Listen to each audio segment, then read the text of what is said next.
अस्सलाम वालेकुम मतीउल्लाह जान MJTV मेरे साथ मौजूद हैं डॉक्टर जुल्फ़कार भट्टी NA91 सरगोदा के MNA जो तकरीबन पौने 4 साल बाद अपनी कौमी असम्बली की सीट पर बहाल हुए हैं। आज सुप्रीम कोर्ट ने पौने 4 साल बाद इनके केस का फैसला सुनाया है। 2018 के इलेक्शन के बाद ये 7 महीने तक MNA रहे, मगर फिर इनको इलेक्शन कमीशन के तरफ से डी-सीट किया गया, जिसके खिलाफ सुप्रीम कोर्ट में ये अपील में आए थे और आज जाके सुप्रीम कोर्ट ने इनके हक में फैसला सुनाया है। डॉक्टर जुल्फ़कार भट्टी साहब, एक तो बहुत मुबारक हो। वैसे बहुत कम वक्त नहीं रह गया आपके लिए, बहुत कम वक्त नहीं रह गया। पौने 4 साल बाद ये वाकया क्या है, सारा जरा इसकी तारीख बताएंगे। ये वाकया ये हुआ कि 2018 में जनरल इलेक्शन में मैं पाकिस्तान मुस्लिम लीग नून के प्लेटफार्म से NA91 में मैंने 1,11,500 वोट लेके कामयाब हुआ। इसके बाद ये मामला रीकाउंटिंग के लिए सुप्रीम कोर्ट में आ गया, तो जस्टिस साकिब निसार साहब ने रीकाउंटिंग के आर्डर कर दिए, जो कि हमने विलिंग दी। हमने कहा हमें कोई इतराज़ नहीं है, क्योंकि हमने कौन सी धांधली की हुई थी। लेकिन हुआ ये कि मुखालिफ फरीक ने इलेक्शन जब रिकाउंटिंग से पहले उन्होंने इलेक्शन कमीशन की मिली भगत से, साबका इलेक्शन कमीशन की मिली भगत से। कौन थे इलेक्शन कमिश्नर? वो जो पहले सरदार क्या नाम, सरदार रजा साहब। अच्छा, उनके दौर की बात है। तो उन्होंने उनकी मिली भगत से वहाँ पे जो स्ट्रांग रूम था इलेक्शन कमीशन का सरगोदा में, उसमें पोस्ट इलेक्शन टेम्परिंग की। उन्होंने मेरे 20 पोलिंग स्टेशन के जो रिजल्ट्स थे उनको डबल स्टैम्प किया, जो कि 45 फार्म के मुताबिकत नहीं करते थे। मुझे रिटर्निंग ऑफिसर ने फिर कामयाब करार दे दिया। उसके बाद इलेक्शन कमीशन ने 20 ग्रेड के अपने 3 ऑफिसर की इंक्वायरी कमीशन बनाया। उन्होंने भी मेरे हक में लिखा कि ये पोस्ट इलेक्शन टेम्परिंग है, और अगर ये रास्ता खुल गया तो हर आदमी, हर कैंडिडेट यही करेगा कि जिसका मार्जिन कम हुआ तो वो पोस्ट इलेक्शन टेम्परिंग करके अपनी सीट जो है वो अपनी बहाल कर लेगा। ये जस्टिस सरदार रजा ने इंक्वायरी कराई अपने अफसरों के खिलाफ, ये क्या हुआ? जी, उन्होंने इंक्वायरी कराई थी, और इंक्वायरी भी हमारे हक में हुई थी। अच्छा। इसके बाद उन्होंने हमें नहीं बुलाया, बगैर हमें नोटिस जारी किए उन्होंने इस पे 20 पोलिंग स्टेशन पे रीपोल करा दिया। हमने वो आर्डर को चैलेंज किया सुप्रीम कोर्ट में, और ये चैलेंज हमने फरवरी 2019 में किया।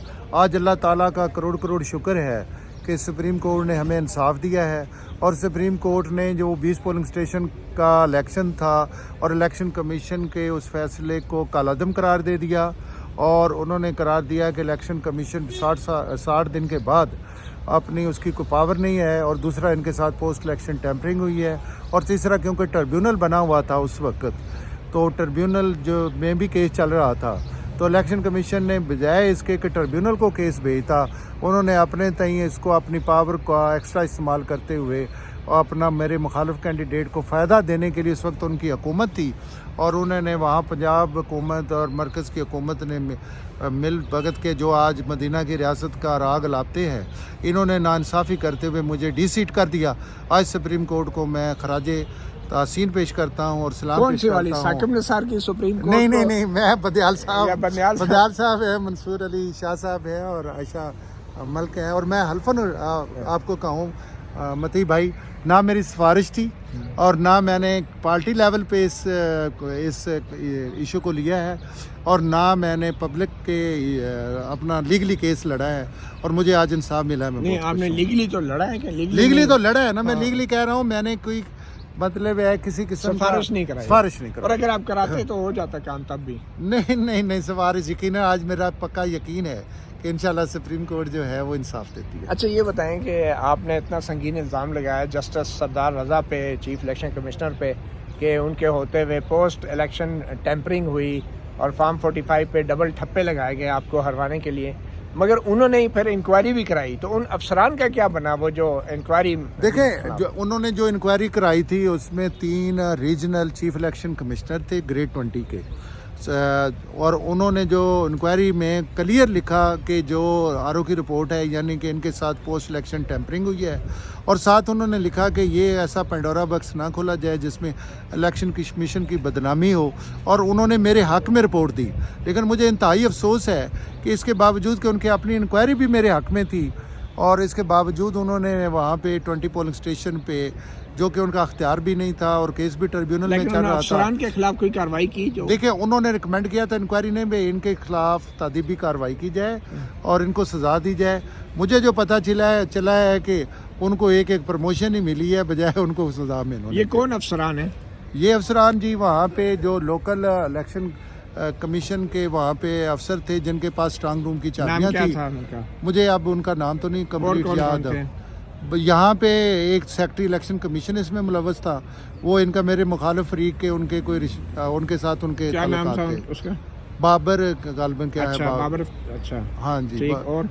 और ये एक तो यहाँ से इलेक्शन कमीशन से वो मुलव्वस थे, उन्होंने इसको अपने एक नोट में लिख दिया, हमें बुलाया भी नहीं है। हमें या तो हमें बुलाते हमारा मौक़िफ़ सुनते, उन्होंने हमारा मौक़िफ़ भी नहीं सुना।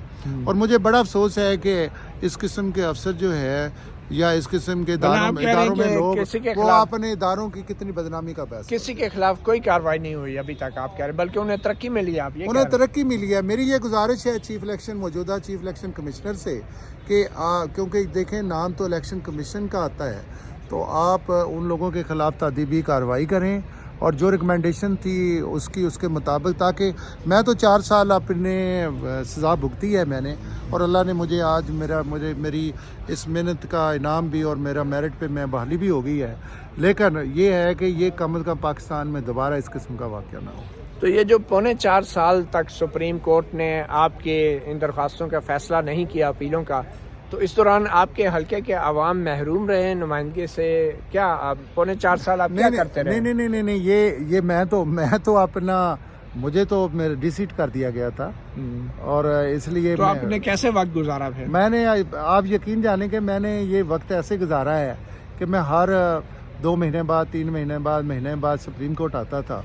तो पीछे से मेरे, क्योंकि हल्के के और सरगोदा के और पूरे पाकिस्तान के लोगों को पता है कि यहाँ चीटिंग भी हुई, टेम्परिंग भी हुई और सारा जालसाजी हुई। तो लोगों को आप अगर सरगोदा में गाड़ी खड़ी करके एक रेडी वाले से पूछे या एक मज़दूर से पूछे, उसको भी इस केस का पता था। लेकिन ये इसके डिले होने से ये हुआ कि लोगों को सुप्रीम कोर्ट पे भी डाउट चल रहा था। आज अल्लाह का शुक्र है कि सुप्रीम कोर्ट भी सुरखरू हो गई है। मैं तो यही कहूँगा कि आज लोगों के दिल में सुप्रीम कोर्ट की बहुत इज्जत बढ़ी है कि उन्होंने इंसाफ दिया है। नहीं, मेरे हल्के के नहीं, पाकिस्तान के लोगों में भी, क्योंकि ये एक नेशनल असम्बली की सीट थी। और मैं समझता हूँ कि आज जैसा ये फैसला आया है वो ये अब दोबारा पोस्ट इलेक्शन टेम्परिंग का एक कंप्लीट रास्ता बंद हो गया है। अच्छा, इस सारी कानूनी जंग में आपके खर्चे कितने हुए हैं? फीसें कितनी लगी? कितना खर्चा कर दिया आपने? ये मतलब भाई, ये तो आपको पता ही है सिस्टम का। हम अब इसकी गिनती में करना तो अंदाज़न कितना आपका खर्चा? नहीं, आप अंदाज़ा भी हम नहीं लगा सकते क्योंकि ना मैंने काउंट किया है, लेकिन यकीनन एक आम आदमी के लिए अनअफोर्डेबल होता है ये। अनअफोर्डेबल। लेकिन आप अफोर्ड कर सकते हैं? नहीं, देखें हम कैसे मजबूरी में अफोर्ड कर रहे थे। मैंने तो एक दफ़ा सुप्रीम कोर्ट के सामने मैं खुद भी नफ्स नफीस भी पेश हुआ था और मैंने बेंच के सामने रिक्वेस्ट की थी कि मेरे पास अब तीसरा वकील करने के लिए पैसे नहीं है, तो आप मेरा फ़ैसला कर दें। अगर मेरे ख़िलाफ़ भी होता है तो मैं बिल्कुल चूंचरा नहीं करूँगा, ना मीडिया के सामने जाऊँगा, घर चला जाऊँगा। तो मेरा ख्याल है कि शायद उस वक्त सुप्रीम कोर्ट को मेरे पे तरस आ गया और उन्होंने इसकी कंटिन्यूस फिर इस पर समात किया। तो अभी आपको यकीन है कि आपके हलफ उठाने से पहले नए इलेक्शन नहीं हो जाएंगे? नहीं, अब हलफ तो इंशाल्लाह कल हम उठा रहे हैं 4 बजे और आज शार्ट आर्डर आ भी गया है और इंशाल्लाह उम्मीद है कि कल मेरी नोटिफिकेशन जो लेके मैं असेंबली जाऊंगा। तो इतनी जल्दी तो इलेक्शन अनाउंस नहीं हो सकते। चलो ठीक है। आपने सुना, ये कहानी है MNA की। 4.25 साल तक अपनी सीट के लिए यहाँ कानूनी जंग लड़ते रहे डॉक्टर जुल्फ़कार भट्टी, NA 91 सरगोदा। और यहाँ पे कौमी असम्बली की सीट 4.25 साल तक खाली रही हैं और सरगोदा के इनके हलके के अवाम अपनी नुमाइंदगी से महरूम रहे हैं। मगर शायद ना तो PTI को, सियासी जमातों को उनकी जो पार्लियामेंट में सीटें हैं उनके खाली होने का कोई एहसास है, और ना ही हमारी अदालतों को जो इतना टाइम लगा देती हैं किसी भी MNA की एक सीट का फ़ैसला करने के लिए। मतीउल्लाह जान, MJ TV से इतना ही, इजाज़त दीजिए। अल्लाह हाफ़िज़।